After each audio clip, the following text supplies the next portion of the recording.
ാണ് ശ്രീ യുവരാജ് മറുപടി. ട്രംപിന്റെ പേര് പ്രധാനമന്ത്രി പറഞ്ഞില്ല എന്നതാണ് ആക്ഷേപത്തിന് കാരണമായിരിക്കുന്നത്. നോക്കൂ, ട്രംപ് മോദിയുടെ പേര് പറഞ്ഞോ? ഇല്ലല്ലോ. ഡൊണാൾഡ് ട്രംപ് എന്ന് പറയുന്ന അമേരിക്കയുടെ പ്രസിഡന്റ് നരേന്ദ്രമോദിയുടെ പേരെടുത്തും ഒന്നും പറഞ്ഞിട്ടില്ല. അദ്ദേഹത്തിൻ്റെതായിട്ടുള്ള പൊളിറ്റിക്കലായിട്ടുള്ള ഗെയിനിന് വേണ്ടിയിട്ട് അവിടെ നിന്നുകൊണ്ട് അദ്ദേഹം എന്തൊക്കെയോ പറയുന്നുണ്ട്.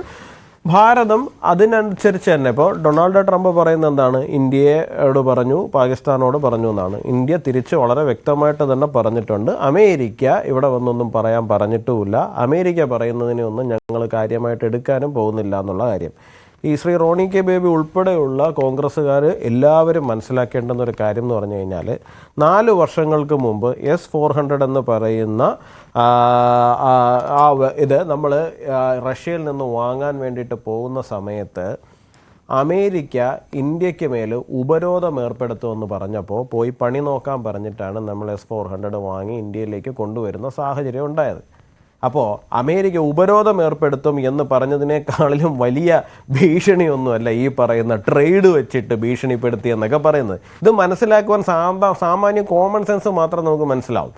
അമേരിക്ക ഉപരോധം ഏർപ്പെടുത്തും, സാങ്ഷൻസ് ഇന്ത്യക്ക് മേൽ ഏർപ്പെടുത്തും എന്ന് പറഞ്ഞപ്പോൾ നിങ്ങളോട് പോയി പണി നോക്ക് എന്ന് പറഞ്ഞിട്ട് വളരെ കൃത്യമായിട്ട് റഷ്യയിൽ നിന്ന് S-400 വാങ്ങിക്കുവാനുള്ള നട്ടെല്ലും നെഞ്ചുറപ്പും ആർജവവും നമ്മളെ രാഷ്ട്രത്തിനുണ്ട് എന്നുണ്ടെങ്കിൽ, നമ്മളെ ഭരിക്കുന്ന സർക്കാരിനുണ്ട് എന്നുണ്ടെങ്കിൽ, അമേരിക്ക അവിടെ നിന്ന് ഇവിടെ വന്നിട്ട് നിങ്ങളുടെ ട്രേഡിനെ ബാധിപ്പിക്കുമെന്ന് പറയുന്ന സമയത്തേക്ക് നമ്മൾ അമേരിക്കയ്ക്ക് മുമ്പിൽ എന്താണ് ഇത്തരത്തിൽ മുട്ടുമടക്കി കൊടുക്കുമെന്നൊക്കെ പറയുന്നത് വിശ്വസിക്കാൻ കുറച്ച് ബുദ്ധിമുട്ടുണ്ട്. അത് കോമൺ സെൻസ് നമുക്കുള്ളതിൻ്റെ പ്രശ്നം മാത്രമാണ്. ഒന്ന്.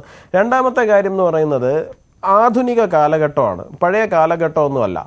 ഒരു ഫോൺ കോൾ എവിടെയാണ് ഇനിഷ്യേറ്റ് ചെയ്തിരിക്കുന്നതെന്നൊക്കെ അറിയാൻ വേണ്ടിയിട്ടും അതിന് ഡിജിറ്റൽ എവിഡൻസ് പ്രൊവൈഡ് ചെയ്യുക എന്നൊക്കെ പറയുന്നത് വളരെ സുതാര്യമായിട്ട് നമുക്കിപ്പോൾ ചെയ്യാൻ പറ്റുന്ന കാര്യമാണ്.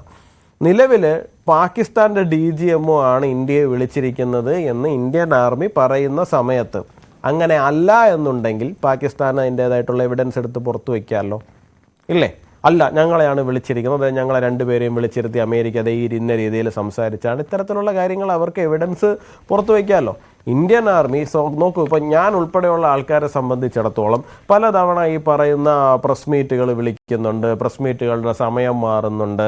ഈ വരുന്ന പ്രസ് മീറ്റുകളിൽ തന്നെ ഒരു പരിധി വിട്ടിട്ട് പാകിസ്ഥാൻ എന്ത് ചെയ്തു എന്നുള്ള കാര്യം പറയുന്നില്ല.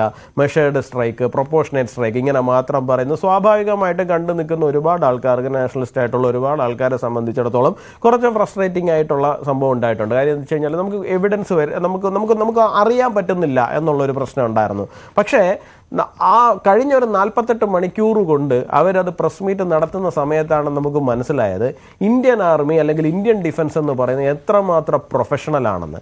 അവർ അനാവശ്യമായിട്ടൊരു വാക്ക് പോലും പറയാതെ ജനങ്ങളുടെ മുമ്പിൽ വന്നിട്ട്, ലോകത്തിൻ്റെ മുമ്പിൽ വന്നിട്ട് ഇന്ത്യ എന്ത് ചെയ്തു എന്ന് പറയുന്ന സമയത്ത് പാകിസ്ഥാൻകാർ പറയുന്നത് പോലെ തന്നെ സോഷ്യൽ മീഡിയയിലുണ്ട്, ടിക്ടോക്കിലുണ്ട് എന്നൊന്നും പറയാതെ വിത്ത് എവിഡൻസ് ആൻഡ് പ്രൂഫ് അവരത് പ്രസന്റ് ചെയ്യുവാൻ വേണ്ടിയിട്ട്, ആ പ്രിപ്പറേഷന് വേണ്ടിയിട്ടായിരുന്നു അവർ ടൈം എടുത്തിരുന്നത് എന്ന് മനസ്സിലാകുമ്പോഴാണ് ഇന്ത്യൻ ആർമിയുടെ, ഇന്ത്യൻ ഡിഫൻസിൻ്റെ, ഇന്ത്യൻ ഗവൺമെൻറ്റിൻ്റെ പ്രൊഫഷണലിസം എന്താണ് എന്ന് നമ്മൾ മനസ്സിലാക്കുന്നത്.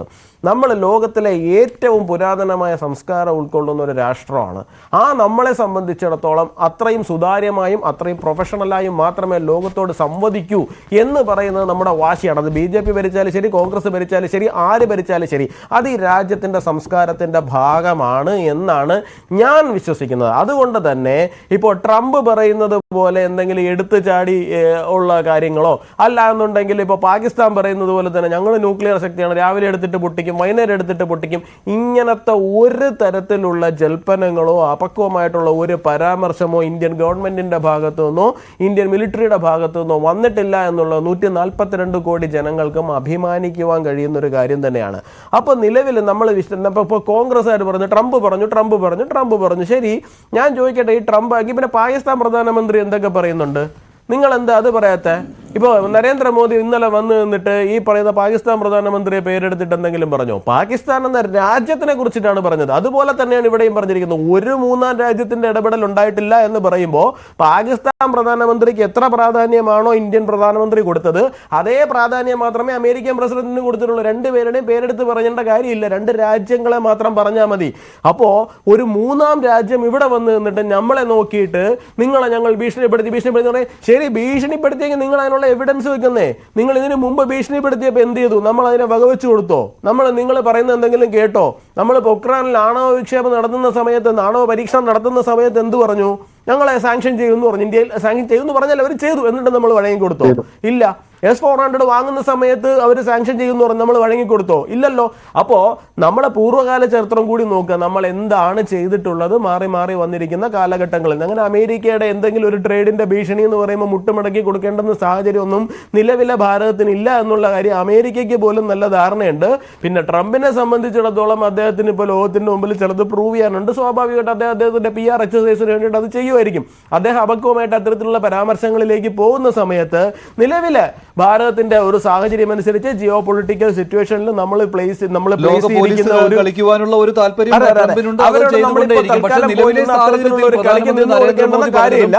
പറയാനുള്ള കാര്യം വ്യക്തമായിട്ട് പറഞ്ഞിട്ടുണ്ട്. അത് പാകിസ്ഥാനോടും പറഞ്ഞിട്ടുണ്ട്, അമേരിക്കയോടും പറഞ്ഞിട്ടുണ്ട്. 10-ാം തീയതി പുലർച്ചെ അത്ര വലിയ നാശമാണ് പാകിസ്ഥാനിൽ ഇന്ത്യ ഉണ്ടാക്കിയത്. തിരിച്ച് ഇങ്ങോട്ട് എന്തെങ്കിലും ചെയ്യുവാൻ പാകിസ്ഥാന് കഴിഞ്ഞിട്ടില്ല. ഒരു പോകൽ പോലും ഏൽപ്പിക്കാൻ കഴിഞ്ഞില്ല. പാകിസ്ഥാൻ നേരത്തെ സൈനികരവിടെ കൊല്ലപ്പെട്ടിട്ടുണ്ട് എന്ന കാര്യം സമ്മതിച്ചിട്ടില്ലായിരുന്നു. ഇപ്പോൾ 11 പേർ കൊല്ലപ്പെട്ടു എന്നുള്ള കാര്യം സമ്മതിച്ചിട്ടുണ്ട്. അതിലൊരു സ്ക്വാഡ്രൺ ലീഡറും ഉൾപ്പെടുന്നുമുണ്ട്. ശ്രീ